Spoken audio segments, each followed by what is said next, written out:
Have you ever smelled your own history? I have. For me, it smelled like garlic sizzling in olive oil, like slow simmered San Marzano tomatoes, and like the faint, yeasty aroma of pizza dough proofing in the warmth of the kitchen. It smelled like Rossi's, my father's restaurant. For 35 years, Rossi's wasn't just a business, it was the heart of our neighborhood. My dad, Marco, built it from nothing. His hands, permanently stained a light shade of red from a lifetime of wrestling with tomato sauce, were the same hands that had lifted me onto the counter as a boy to teach me how to shape gnocchi. He called the little ridges on the pasta smiles, and he'd tell me, Ricky, we're not just feeding people, we're giving them a memory. But memories, I've learned, don't pay the bills. And lately, the only thing cooking at Rossi's was a slow simmering dread. It started when Capri Novo opened across the street. It was all glass and chrome, a soulless, trendy box that served deconstructed tiramisu in a martini glass. They were a competitor, but it felt more like an occupying army. Suddenly, our longtime suppliers were having trouble with our orders. The health inspector, a man who had eaten at Rossi's every Tuesday for a decade, started showing up unannounced, citing us for violations that were miraculously fixed by the time he got back to his car. A small contained fire started in our dumpster one night, right after we'd had a surprisingly good Saturday. The police called it teenage pranksters. We knew better. We were being squeezed. The life was being choked out of Rossi's, methodically, cruelly, and now we were at the end. My dad was about to sell. He was surrendering to a faceless holding company that we both knew was just a glove for the hand that had been slapping us around for a year. What he didn't know, what no one knew, was the identity of the man inside that glove. And he certainly didn't know that my best friend, the key to his destruction, was sitting right there with us, sharing a final plate of cannoli. So if you've ever felt like you were backed into a corner, like the world was against you, stick around. Because this isn't just a story about a restaurant, it's a story about how sometimes the only way to fight a monster is to find a bigger one. And sometimes that monster has been sitting at your dinner table all along. The air in the small office behind the kitchen was thick with the smell of stale coffee and defeat. My father, Marco Rossi, a man who once seemed as indestructible as the cast iron pans he seasoned with his own two hands, looked small behind his oversized desk. His shoulders were slumped, his face a roadmap of worry. On the desk in front of him lay a stack of papers, crisp and malevolent, the sale agreement. He was just staring at it, the pen resting by his hand, as if it were too heavy to lift. It's over, Ricky, he said, his voice raspy. He didn't look at me, he just kept his eyes on the signature line, a tiny dotted runway marking the end of his life's work. There's no shame in knowing when you're beaten. They have more money, more everything. We can't fight this. I wanted to scream. I wanted to grab those papers and feed them to the Hobart mixer in the kitchen. We could fight. We could mortgage the house. I could take a second job. We could do something. But I knew he was right in a way. This wasn't a fair fight. It wasn't a battle of whose marinara was better. It was a war of attrition, and our supply lines had been cut. Dad, I started, but the words died in my throat. What could I say? That it would be okay. It was a lie. He finally looked up at me, and what I saw in his eyes broke my heart. It wasn't just sadness, it was shame. He felt like he had failed, like he was letting down his father, who had opened this place before him. He was breaking a chain that had held our family together for generations. Go on, Ricky, he said, nodding toward the door. Gina's still out there. Don't let her see me like this. Tell her I'll be out in a minute to say goodbye. Gina, my best friend since we were 5-year-old terrors in Mrs. Gable's kindergarten class. She was as much a part of this restaurant as the checkered tablecloths. Every major event in her life, and mine, had been celebrated here. She claimed my dad's cannoli were the only thing that could cure a broken heart, a failed exam, or a bad day. She was sitting in our usual booth, nursing a cappuccino, her expression a perfect mirror of my own misery. I walked out of the office, pulling the door closed behind me, and the muted sounds of the empty dining room felt like a funeral home. I slid into the booth across from her. He's really going to do it, I said, the words feeling like gravel in my mouth. Gina looked at me, her dark eyes wide, with a pain that seemed to go beyond just losing her favorite cannoli spot. She was pale, her hands trembling slightly as she clutched her coffee cup. She'd been quiet all afternoon, which wasn't like her. Normally, Gina was a whirlwind of opinions and fiery encouragement. Today, she was a ghost. "Ricky," she began, her voice barely a whisper. "There's something I have to tell you. Something I should have told you a long time ago." My phone buzzed on the table. A text. I glanced down, expecting it to be one of my cousins offering useless condolences, but it wasn't. It was from Gina. My eyes darted from the screen to her face, confused. Why would she text me when she was sitting right here? The message was 2 words: check your pocket. I just stared at her, my mind a blank slate of shock. My best friend, the daughter of a mob boss, a real, honest-to-God mob boss. It was like a movie, but it was my life, and the credits were about to roll on everything my family had ever built. "Those," she said, nodding at the keys and the napkin, "those are for his main warehouse down in the industrial park. He keeps everything there, everything, not just the clean books for his legitimate businesses. He keeps the real ones, the ledgers that show where all the money really comes from, where it goes. Every bribe, every threat, every dirty deal. He's arrogant. He thinks he's untouchable, so he keeps trophies." She leaned forward, her eyes locking onto mine, her fear momentarily replaced by a cold fire I had never seen in her before. "He's destroying your family, Ricky. And he's using my name, my heritage to do it. I can't let that happen." She pushed the keys and the napkin closer to me. "Those ledgers could bring his entire operation down, but you have to be the one to do it." If he even suspected I was involved, she trailed off, the fear returning. I looked from the keys to her face, and then through the window of the office where my father was signing away his soul. The pen was in his hand now. He was about to do it. It was no longer a story about a failing restaurant. It was a story about betrayal, about a secret legacy of crime that had crashed into my own. And in my hand I held the one thing that could change the ending. The keys felt impossibly heavy, like the weight of 2 families, 2 legacies, resting in my palm. My father thought he was defeated. He had no idea the war was just beginning. For a long moment after Gina left, I just sat there in the booth, the keys and the napkin, a toxic stain on the familiar vinyl. My brain felt like it was short-circuiting. Mob boss, ledgers, warehouse. The words echoed in the cavernous silence of my skull, refusing to form a coherent thought. It was all too much. Gina, my Gina, the girl who I taught to ride a bike, whose scraped knees I'd helped patch up, was the daughter of the man systematically strangling my family. The irony was so thick I could have choked on it. A part of me, a small ugly part, flared with anger. Why hadn't she told me? Why had she let this go on for a year, watching my father age a decade, watching me grow more and more frantic? But the anger was quickly extinguished by a cold wave of understanding. I looked at her empty coffee cup. She was just as much a victim of Vinnie Gallo as we were. He was her father. The shame, the fear, I couldn't even begin to imagine it. She had been trapped, living a double life, torn between her loyalty to me and her terror of him. Giving me those keys wasn't just a betrayal of her father, it was a desperate act of courage. She was handing me a loaded gun and trusting me not to get us both killed. I pushed the keys deep into my pocket and walked back to the office. The door was ajar. My dad was still at the desk, but the pen was capped. The papers were pushed to the side, unsigned. He was just staring at his hands, turning them over and over. "I couldn't do it," he said quietly, not looking up. I sat here ready to sign my life away, and I thought about my father. I thought about him laying the tile in this dining room himself because he couldn't afford a contractor.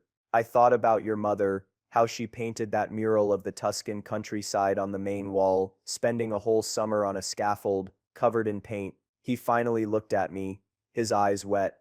"It's not just a building, Ricky. It's our story. How can I sell our story?" My own eyes started to burn. I wanted to tell him everything.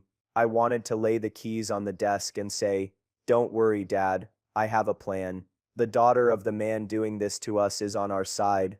But I couldn't. I couldn't put that burden on him, and I couldn't risk exposing Gina. If Vinnie Gallo ever found out she was involved, What he was doing to us would look like a friendly handshake. So I just nodded, placing a hand on his shoulder. Then we don't sell, I said, my voice firmer than I felt. We'll figure something out.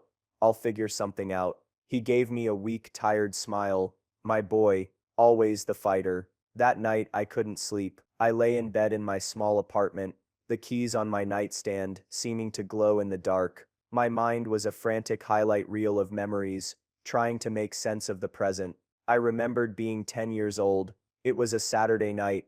The restaurant was packed, a line out the door. One of the dishwashers had called in sick, and the kitchen was descending into chaos. Plates were piling up, the chefs were yelling. My dad, looking impossibly stressed, saw me peeking through the kitchen doors. He didn't scold me or send me away. He just looked at me, winked, and tied a too big apron around my waist. "Time to earn your supper, kid," he'd said. I spent the next 4 hours up to my elbows in soap and steam, scrubbing pots and pans until my hands were raw. But I had never felt more proud.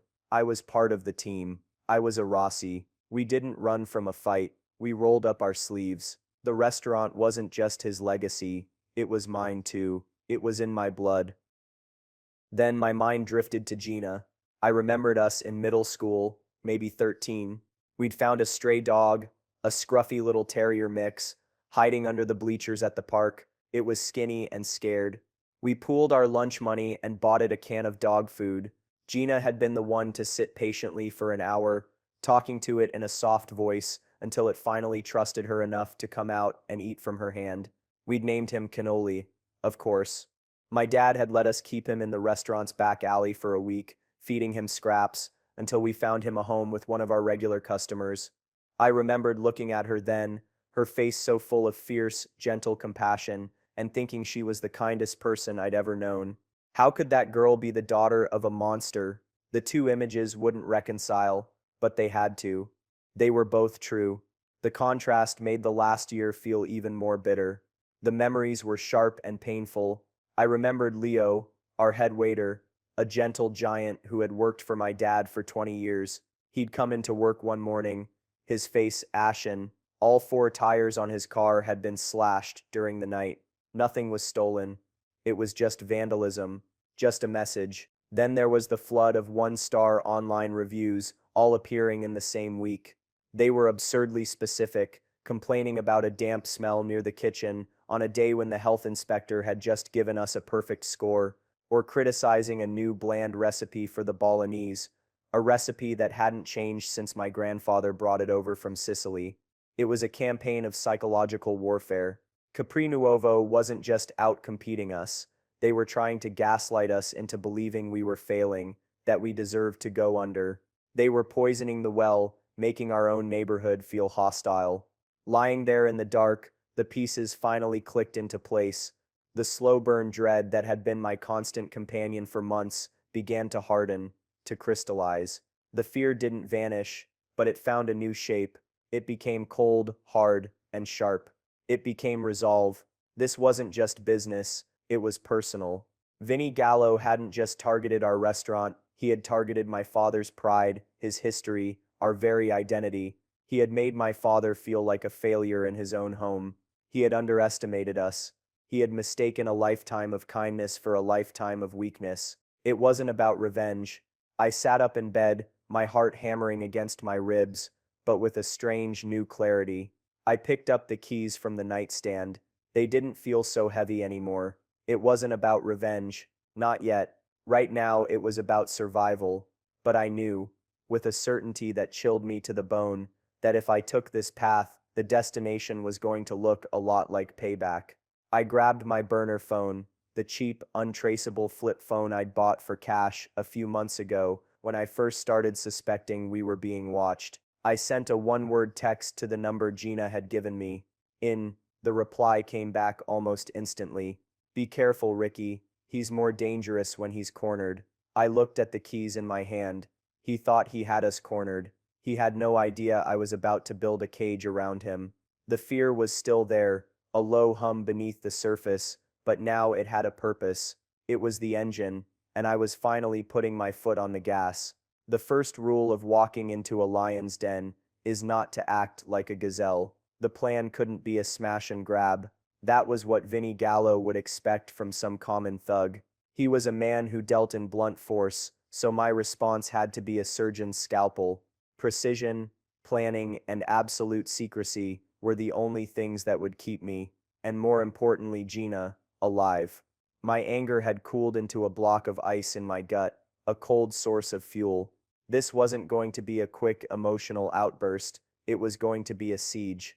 The next 48 hours were a blur of clandestine activity. My life split into two. By day, I was Ricky Rossi, devoted son, working alongside my dad at the restaurant. We put on a brave face, greeting our dwindling number of regulars with forced smiles, talking about new menu ideas, as if the future was a given. My dad, buoyed by our small act of defiance in not signing the papers, had a renewed spark in his eye. He didn't know the real reason for my sudden confidence, and that ignorance was the best shield I could give him. By night, I became a different person. I pored over a satellite map of the industrial park that I'd printed out at the public library. Gina's information was my Bible. The warehouse was a large, anonymous brick building, one of a dozen identical structures. She'd marked the camera locations, their fields of vision, and the one blind spot at the rear of the building near a faulty loading dock light. She'd given me the guard schedule. One man, a grizzled old-timer named Sal, who spent most of his shift watching horse races on a small television in the front security office. He did one walkthrough at the top of every hour, a predictable 10-minute loop. This was where I needed help. I was determined, but I wasn't an idiot. Going in alone was suicide. There was only one person I could trust. Leo, our head waiter. He was more than an employee, he was family. He'd been a groomsman at my cousin's wedding. My dad had co-signed the loan for his first apartment, and Vinnie Gallo's thugs had slashed his tires. He had a personal stake in this. More than that, before he'd started carrying trays of linguine, Leo had spent 4 years in the army as a logistics specialist. He knew how to plan, how to assess risk, how to be invisible. I approached him at the end of his shift. After my dad had gone home, we sat in the empty dining room, the chairs stacked on the tables around us. Leo, I said, keeping my voice low, I need to ask you for something. It's dangerous. And if you say no, I'll never mention it again. He just looked at me, his broad, honest face unreadable. It's about Capri Nuovo, isn't it? I nodded. It's about the man behind it. Good, he said, a grim smile touching his lips. I was wondering when we were going to stop taking punches and start throwing them. What do you need? I didn't give him all the details. I didn't mention Gina. I told him I'd gotten a tip from an anonymous source, someone who had been wronged by the same man. I told him about the warehouse and the ledgers. I told him I needed a driver and a lookout. I expected him to hesitate, to ask questions. He didn't. He just nodded. My cousin works for the city's traffic department, he said, as if we were discussing the night's specials. He owes me a favor. I can probably get access to the live feed from the traffic camera at the intersection a block from the warehouse. It won't see the building itself, but it will see any approaching cars, cops, security patrol, anything. I was floored. Leo, that's amazing. I loved my car, he said, his eyes hard. And I love your father. That's all you need to know. My next stop was a big box electronics store on the other side of town. I paid cash for a terabyte external hard drive, a handful of high-capacity USB sticks, and a small, unassuming pen that was, in reality, a high-resolution camera. Stealing the physical ledgers was one thing, but it wasn't enough. Physical evidence could be dismissed, destroyed, or denied. Digital copies were forever. They could be duplicated, hidden, and disseminated with the click of a button. My goal wasn't just to get the evidence, it was to become the evidence's ghost, a threat that could never be fully exorcised. The final piece of the puzzle came from Gina. We communicated only through the burner phones, using coded, innocuous language. She was a nervous wreck, but her resolve was hardening too. He doesn't just keep business ledgers, she told me in a hushed, rushed call. That's not his style. He's a narcissist. He has to document his victories. She explained that her father, for all his brutishness, was meticulous. In his office, behind a ridiculously cliché painting of the Bay of Naples, was a wall safe. Inside that safe, he kept the two sets of books she'd mentioned, but the real leverage, the thing that could truly detonate his entire world, wasn't even in the safe. He has this obsession with high-end olive oil, she said. Imports it himself from a specific grove in Sicily.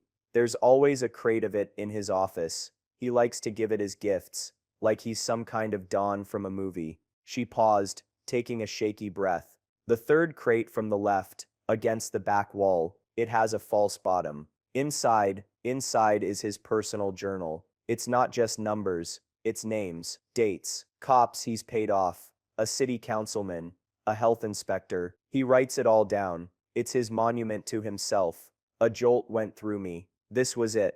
This was the holy grail. The business ledgers could put him in jail for tax evasion. The journal could dismantle the entire corrupt infrastructure that allowed him to operate. It was the difference between cutting off a limb and ripping out the heart. The night before the planned break-in, Leo and I did a dry run. We drove the route in his beat-up sedan, not my easily recognizable pickup truck. We timed the traffic lights, noted the patrol patterns of the private security that serviced the industrial park. We parked a block away, where the traffic camera Leo's cousin had given us access to had a clear view of the main road. We sat in silence for 2 hours, just watching. We mapped out our communication. 3 quick flashes of his headlights meant abort. 1 long flash meant all clear. It felt surreal, like we were kids playing spies, but the cold knot in my stomach was a constant reminder that this was deadly real. As we drove back, the weight of it all pressed down on me.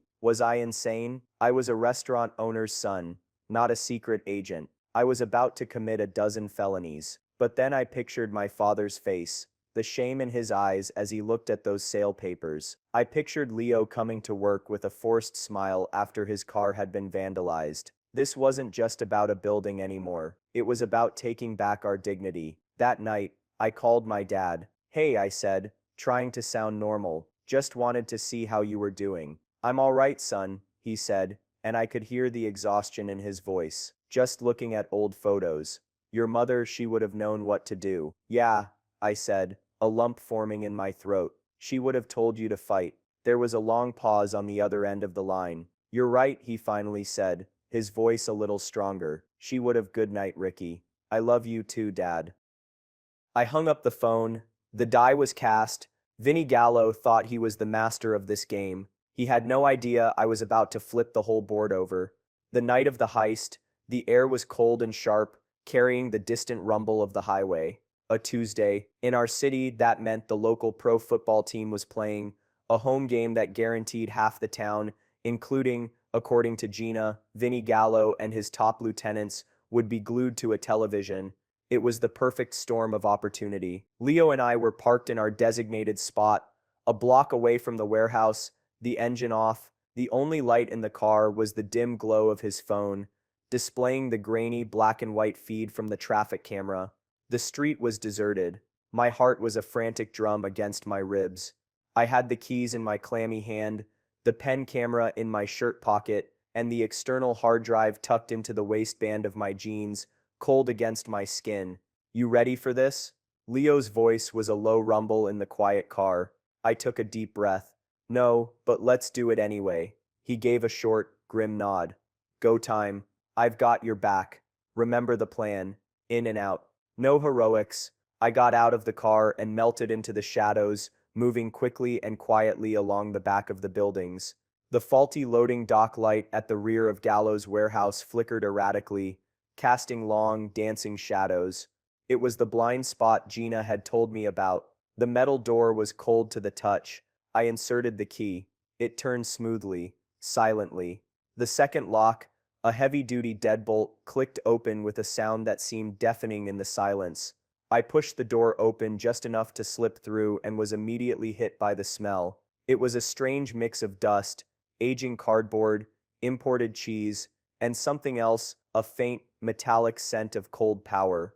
The place was cavernous, rows of shelves stretching up into the darkness, filled with crates of wine, boxes of pasta, and massive tins of olive oil.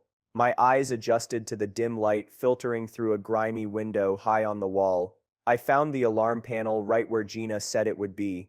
I entered the disarm code from the napkin. A small green light blinked on. I had 60 seconds before it rearmed. I didn't have time to find the main office. I had to go for the breaker box. Gina had given me the sequence. I found it, flipped the designated breakers, and plunged the entire back half of the warehouse into total darkness, killing the internal cameras. I clicked on a small pen light and moved, my sneakers silent on the concrete floor. The office was at the front of the warehouse. The door was locked, but it was a simple tumbler lock. A credit card and 30 seconds of jiggling. A trick my delinquent cousin had taught me years ago, and I was in. The office was surprisingly plush, thick carpet, a massive mahogany desk, and on the wall the cliché painting of the Bay of Naples. I didn't waste time. I went straight to the painting, lifted it off its hook, and exposed the wall safe. My hands were shaking, but my mind was clear. I spun the dial, the numbers from Gina's napkin burned into my brain. Click, thump, the heavy door swung open. Inside were stacks of cash, some jewelry, and two thick, leather-bound ledgers. The clean set and the dirty set. I grabbed the dirty one. That was the appetizer. Now for the main course. I turned to the wall of olive oil crates. They were stacked 5 high. I counted them. 1, 2, 3 from the left. I pulled the third crate out. It was heavy. I set it on the floor and pried open the lid. Inside were a dozen tins of premium olive oil, nestled in straw. I lifted them out one by one until the crate was empty. My fingers searched the bottom, and there it was. A tiny, almost invisible seam. I pressed down on one side, and a section of the floor popped up. My breath caught in my throat. Inside, resting on a bed of red velvet, was a single black moleskin journal. Gallows Ego bound in leather. I grabbed it. There was a laptop on the desk. I flipped it open. It was password protected, but Gina had prepared for that too. Rossi 1985. The year my dad opened the restaurant, the sick bastard had used my own family's history as his password. A surge of pure hot rage went through me. I shoved it down. I had work to do. I plugged in my hard drive. A quick search revealed a hidden, encrypted folder. I used the decryption key Gina had provided and found a digital treasure trove. Scanned documents, copies of wire transfers, spreadsheets that detailed the entire money laundering operation. It was all there. I started the file transfer. As the progress bar slowly crept across the screen, I took out the pen camera. I opened the journal and began to photograph every single page. My hand was steady now, the shaking gone, replaced by a cold, methodical purpose. Page after page of damning evidence. The councilman's name, the health inspectors, the names of other business owners he'd crushed. The file transfer finished.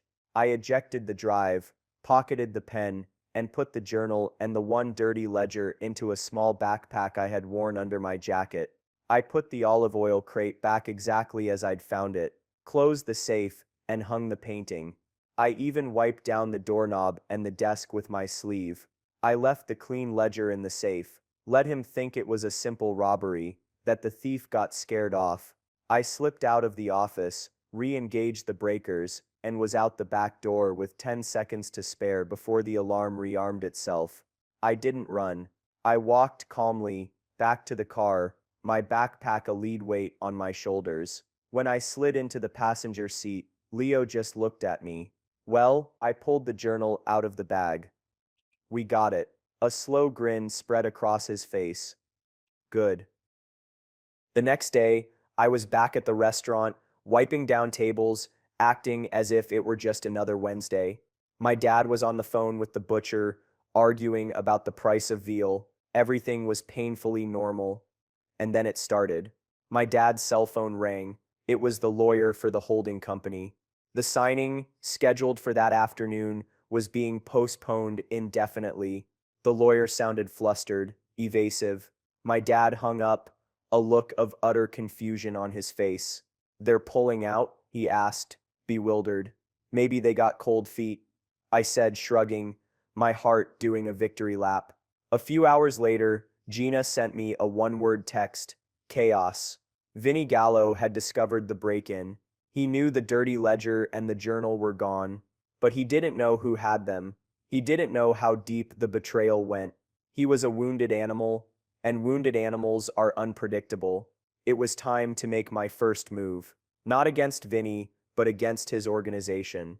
I went to the library, used a public computer, and created a new anonymous email address. I chose my target carefully, based on Gina's intel, a mid-level captain named Frankie Fingers Costello, a man known for his ambition and his paranoia. I attached a single image to the email, a crisp, clear photo of the first page of Vinny's journal, detailing a payment to a police sergeant. The subject line was simple, a new opportunity. I hit send, and I leaned back in my chair, a slow, cold smile spreading across my face. I hadn't fired a shot, I just lit a fuse. Now all I had to do was wait for the explosion. The email to Frankie Fingers was like dropping a single drop of blood into a shark tank. The effect was not immediate, but it was profound. I didn't need Gina to tell me what was happening. I could feel the vibrations through the city. The pressure campaign against us didn't just slow down, it vanished overnight. It was as if a switch had been flipped. 2 days after the heist, Mr. Salmone, our produce supplier, who had regretfully terminated our 30-year contract a month prior, called my dad. He sounded nervous, apologetic. There had been a clerical error. Our contract was in fact still valid. Furthermore, he was offering us a 10% discount for the inconvenience. My dad was baffled, but delighted. He saw it as a miracle. I saw it as the first tremor of a coming earthquake. Vinny Gallo's empire was built on a foundation of fear and loyalty, but it was a loyalty bought with money and maintained by intimidation. My anonymous email had attacked that foundation. The journal was the ultimate threat because it implicated everyone. Every captain, every soldier, every corrupt official Vinny had ever dealt with was now a liability. By showing Frankie that I had the journal, I wasn't just threatening Vinny, I was threatening him. And Frankie knew that if I had the journal, I likely knew what was on page 17, where his own name was probably written next to a hefty sum. Vinny could no longer guarantee anyone's protection. The fear that had held his organization together was now the very thing tearing it apart.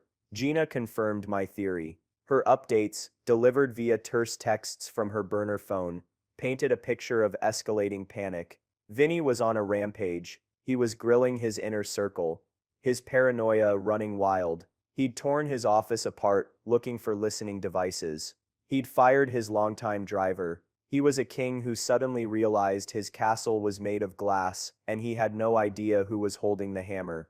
The most satisfying news came a week later. Capri Nuovo, the sleek, soulless restaurant that had been our tormentor, suddenly had its liquor license suspended due to an anonymous tip to the liquor authority about their sourcing. Their head chef, a temperamental artist poached from a Michelin star restaurant, walked out mid-service after a screaming match with the manager. The place was hemorrhaging money and staff. The grand opening buzz had faded, replaced by an aura of failure. This was the power shift. We were no longer the prey. I had the scent of the hunter now, and the roles were reversing with dizzying speed. My father, oblivious to the secret war I was waging, was simply thriving on the good fortune. He started whistling in the kitchen again. He tinkered with old recipes, his creative fire rekindled. Seeing him like that, seeing the weight lift from his shoulders, was better than any revenge. It was justice. But Vinny Gallo wasn't the type to go down without a fight. When his internal pressure tactics failed to reveal the traitor, he changed his strategy. He started looking outward. He started looking at me. He came into the restaurant one afternoon, just walked in, bold as brass, and sat down at a corner table. The few lunch customers we had didn't know who he was, but Leo and I did. A wave of cold dread washed over me. Leo instinctively moved to stand near the kitchen doors, his posture rigid. Vinny looked like a caricature of a mob boss, impeccably dressed in a silk suit, a gold pinky ring glinting under the lights.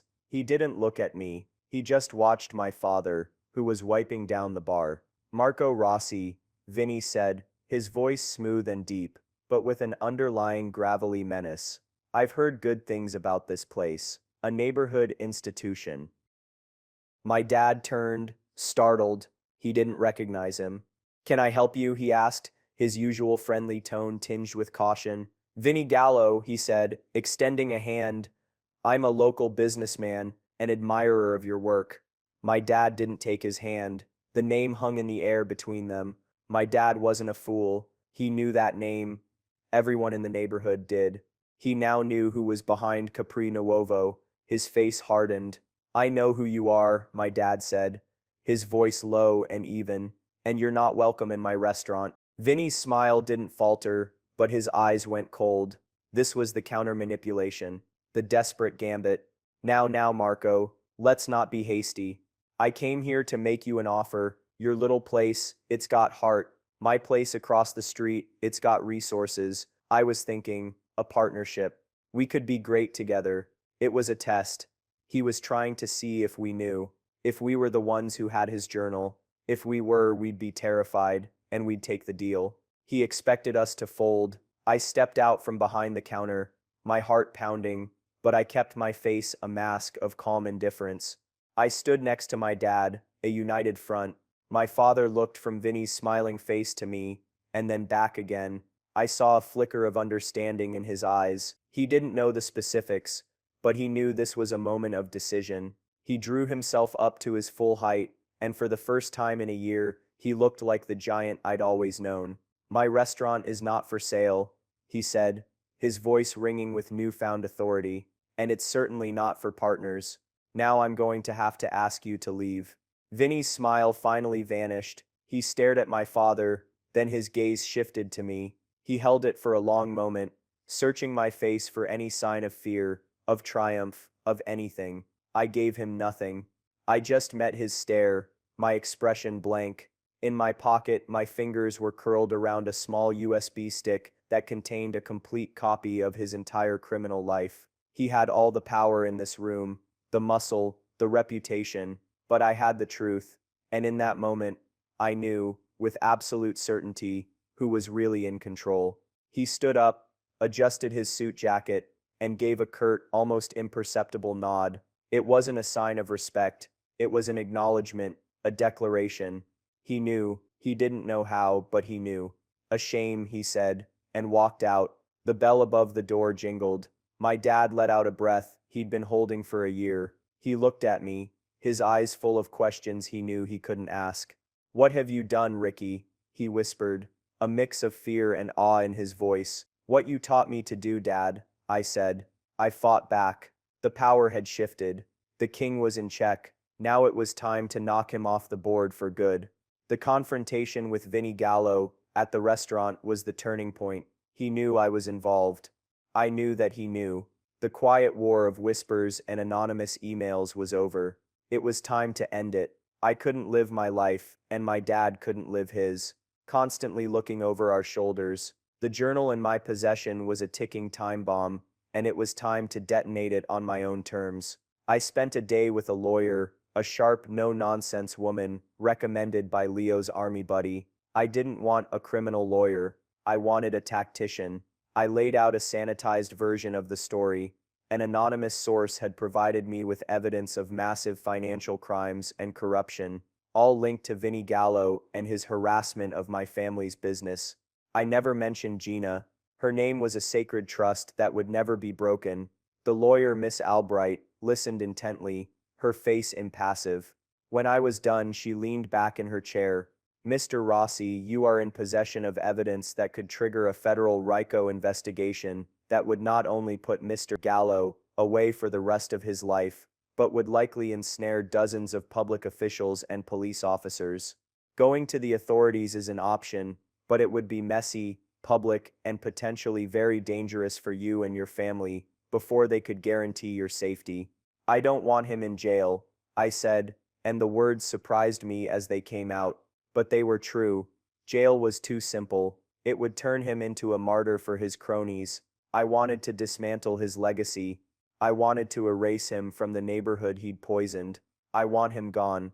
I want him to pay for what he did to my father and I want to ensure he can never harm anyone else. A slow smile spread across Miss Albright's face. I see you're not looking for legal justice, you're looking for biblical justice. I can work with that. Our plan was simple and brutal. We wouldn't go to Vinny, we would go to his lawyer, a man named Dominic Corsetti, who was deeply implicated in the journal himself. We would offer him a deal his client couldn't refuse. The meeting was set for a neutral location, a conference room in Miss Albright's downtown office building. I walked in with her, my heart a steady, slow drum. I was no longer the scared kid in the restaurant. I was the man holding all the cards, but I hadn't come alone. As we sat down, another man entered the room and sat beside me. He was in his late 60s, with a calm, authoritative demeanor and eyes that had seen everything. Dominic, Miss Albright said calmly as Gallo's lawyer entered, looking flustered and pale. This is my associate, Mr. Peterson. Corsetti's eyes widened. He knew exactly who Mr. Peterson was. He was a legendary, now retired, FBI agent who had spent 30 years taking down organized crime families. His presence in the room was not a legal threat. It was a professional courtesy, a message from one world to another that the game was over. What is this? Corsetti blustered, trying to regain his composure. I didn't say a word. I just slid a single USB stick across the polished table. On that drive, I said, my voice even and cold, is a complete digital copy of your client's entire business history, both the legal and the less legal. It also contains a complete high-resolution scan of his personal journal. Corsetti's face went white. He looked like he was going to be sick. This isn't a negotiation, I continued. This is a list of terms. There are multiple copies of this drive in secure, undisclosed locations. If anything happens to me, my father, my friend Leo, or anyone associated with Rossi's restaurant, the full, unredacted contents of that drive are automatically released to the U.S. Attorney's Office, the IRS, and the top 5 investigative reporters at the city's newspaper. The journal, as you know, is quite detailed. It will be a bloodbath. I let that sink in. I could see the calculations flashing in Corsetti's eyes. He wasn't thinking about his client anymore. He was thinking about himself. His name was in that journal too. Here is the offer, I said, sliding a single sheet of paper across the table. Your client, Mr. Gallo, will liquidate all assets held by the holding company that owns Capri Nuovo and his other legitimate fronts. The entire sum will be transferred to an escrow account managed by Miss Albright's firm. From that account, $500,000 will be paid to Marco Rossi as restitution for damages, lost income, and emotional distress. The remainder, which I believe is a considerable sum, will be donated anonymously to the National Center for Victims of Crime. In return for this act of charity, the journal and all copies of the ledgers will be destroyed. Mr. Gallo gets to retire quietly. He disappears from my neighborhood and my life, or he can face the consequences. The choice is his. Corsetti just stared at the paper, then at me. The bluster was gone, replaced by the hollow-eyed look of a defeated man. He knew he had no move to make. I hadn't just checkmated the king. I had convinced all his own pieces to abandon him. He stood up, not even trying to argue. I'll deliver the message, he mumbled, and walked out of the room, a man on his way to deliver a death sentence to his own boss's empire. The next week was a blur. Lawyers spoke in hushed, urgent tones. Accounts were closed. Assets were liquidated with breathtaking speed. And then, one rainy Tuesday afternoon, Miss Albright called me. The transfer is complete, she said. It's done. That night, I went to the restaurant. Capri Nuovo across the street was dark. A For Lease's sign was already plastered on the window. It was over. I found my dad in the kitchen, experimenting with a new sauce. I sat him down in his office and told him, not everything. I kept Gina's and Leo's roles out of it, framing it as an anonymous tip that led to a legal windfall. I handed him the check from the escrow account. He stared at it, his eyes wide. He looked at the name of Miss Albright's firm, then at the staggering number of zeros. He looked up at me, his face a mixture of shock, confusion, and dawning realization. He didn't understand the how, but he understood the what. He understood that his son had gone into the darkness and slain the dragon that had haunted him. He didn't cheer. He didn't shout. He just slowly folded the check, placed it on his desk, and started to cry. Not tears of sadness, but tears of profound, overwhelming relief. The weight of 35 years of struggle and 1 year of torment was finally lifting. I put my arm around his shoulders, and we just sat there for a long time, the familiar smells of the kitchen washing over us. The old reality of fear and defeat was gone. This was the new reality, one we had built, one we had earned. We were free. The aftermath was quieter than I expected.